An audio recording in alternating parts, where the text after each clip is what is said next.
Learning more about the sex trafficking raids on mansions belonging to Sean Diddy Combs. LA Times reports that agents seized hard drives and electronics.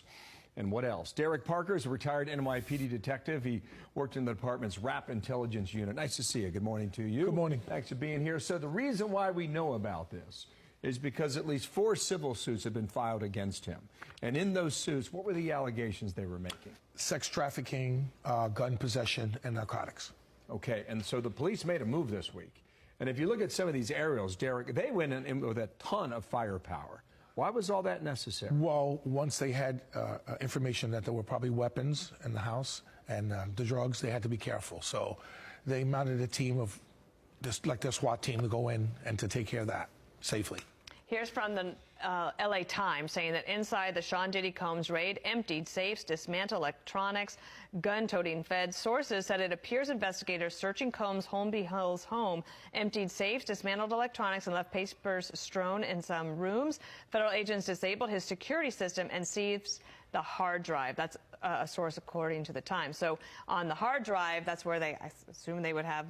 They believed they needed it for evidence? Well, the feds had a warrant to go in, and when they search these locations, their judge signs off on the warrant. They go in and they search everything in the house, from floors to cabinets to safes. They're all specified in the warrant. Okay, so I mentioned the lawsuits, right? Just put those up here.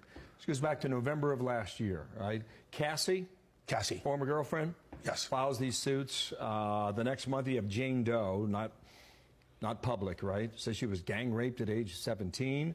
Then you had a suit in February, another suit in March. If they go forward with this trial, where the raids happen in LA and the raids happen in Miami, the trial comes in New York? Well, the Southern District is the one that's probably orchestrating everything right now. So everything that's coming out of this case is going to come from New York. Even though it's in Miami, even though it's in LA or whatever it is, they're going to take over. The Southern District is going to take. They initiated the case, and they're going to take the case. Do you have any insight into his state of mind right now?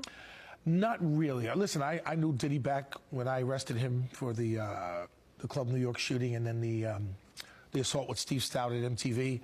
We know each other pretty well. I mean, professionally.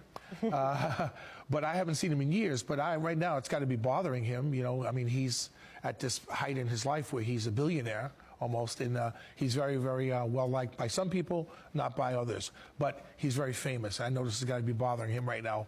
All these allegations that have come out against him, and the people that come out against him. You followed his career then? Because, sort of, yes. And I mean, you guys have that relationship, right? Yeah, I've been following him from the time when I knew him. Has he been living a clean life? For the most part, I could say yes and maybe no. I mean, there's other people that if you ask, they're going to say no, that he's lived different lives. I got to keep you on speed dial, because I want to find out how you get to be the hip-hop cop. Well, we had a problem back in the days with the rap music. Derek, nice to see you. Nice to have you. Thanks. You're welcome anytime. Thanks for having me, guys. Good Easter.